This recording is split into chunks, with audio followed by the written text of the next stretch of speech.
So, and good morning guys. Kakagising ko lang. Grabe. Ay, antok pa ako. So, ayan, sabi nung nag-comment. Yun din sana, tanong ko, bakit si Baby Bunso wala sa tabi niya? Means, yaya ang katabi matulog. Tapos yung panganay ng mami sa room natutulog. Ayan, which is true. Ayan si ate Nat natulog pa. Ito yung mga damit niya para pagka nag-leak siya sa gabi. Minsan kasi umaapaw ang diaper plus, ayan yung gatas.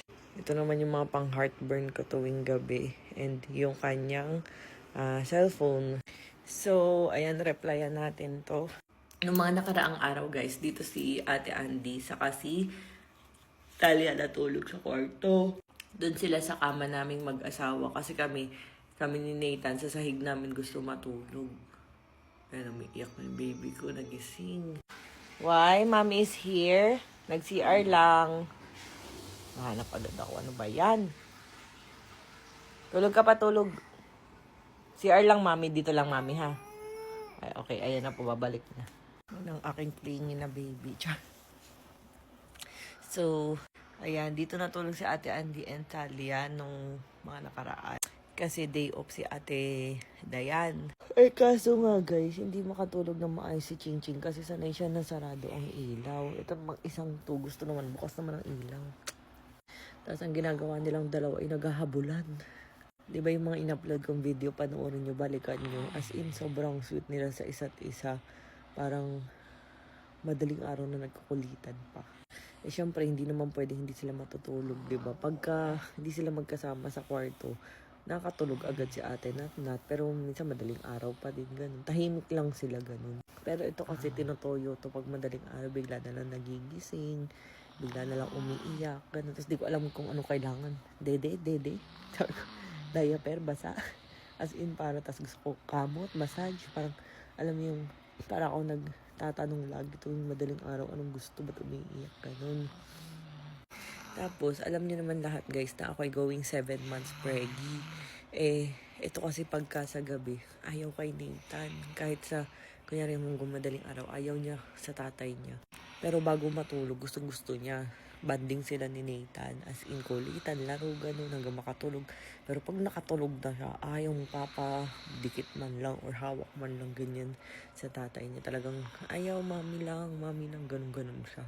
Ayun, pero lagi namin kasing sinasabi na dito na sina Ate Dayan, saka si Ate Andy matulog. Pero kasi hindi kaya na nandito parehas yung bata sa amin kasi nga nagrarambulan sila tuwing gabi. Ayun, tinetesting naman na namin na dito rin matulog si King katabi namin. Kaso nga, parang kagulo silang dalawa. Ayun, wala, di ba natutulog dito? Minsan dito sila. Tapos sabi nga ni Nathan, dito na nga patulogin lagi. Kahit same room kami. Yung bantay ni Ching Ching, saka si Ching Ching. Kaso kasi guys, kagabi, nagsabi sa akin si nanay, saka si Ate Andy na kung pwede daw doon sila kabilang kwarto. Kasi nga daw si Ching Ching hindi makatulog. Ultimo guys, yung ilaw nitong dispenser ng water, tinatakloban ng towel. Oo, tinatakloban ng towel kasi si Ching Ching kahit konting ilaw, ayaw niya. Hindi siya talaga makakatulog. Talagang larong-laro siya. Pero kapag once na sarado, hilamos muna tayo, Rosmar Cordic feeling. So ayun, kasi, party ni Ate Nat ngayon, 3rd birthday. Ayan, pag si Ching Ching naman ay walang ilaw na nakikita, tulog agad siya. So, syempre, parang nakakaawa din kasi yung bata. Nandito sila natutulog sa court. Di ba yung binibideo ko? Grabe, madaling araw na talaga nakakatulog. Kaya di ko na rin alam. Ayan. Ayan. Pero alam niyo guys, maghapon naman, kasama namin yung mga bata. Di ba nakita niyo nga, parang araw-araw na ako gumagala, ganun. Dito sa bahay, lagi rin namin kasama. May mga time lang talaga na gano'n. Hindi naman sasabihin nyo na kawawa si Ching Ching kasi sinatnat katabi namin, si Ching Ching hindi, gano'n. Siyempre, iniisip lang namin yung kung saan makakatulog ng maaga yung bata, gano'n. Nadudular talaga ako sa toothbrush. Ayan, so anong sabi ko? Ayun, tapos sinatnat kasi dati guys.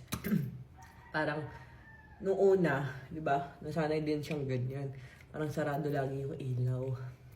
Tapos, parang, ayan, lagyan muna tayo Rosmar. Nagkayak premium tinted sunscreen. Tingnan niyo, parang hindi ko siya ka-shade sa umpisa. Pero, pak, parang nag-foundation.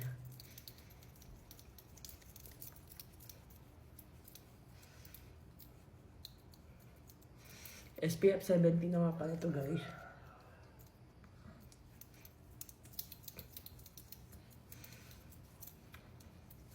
And sa una para siyang wet look. Tapos pag natuyo siya, guys, very matte.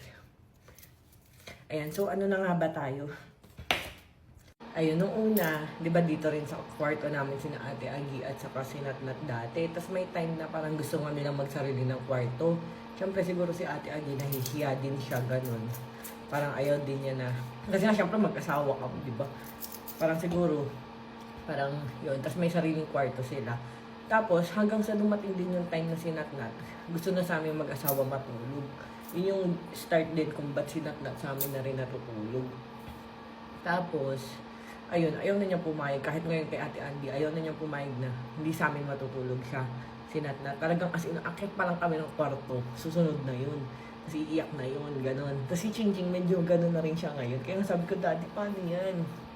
Pag dumating yung time na ayaw na ni Ching Ching na ano rin yung parang magpaiwan.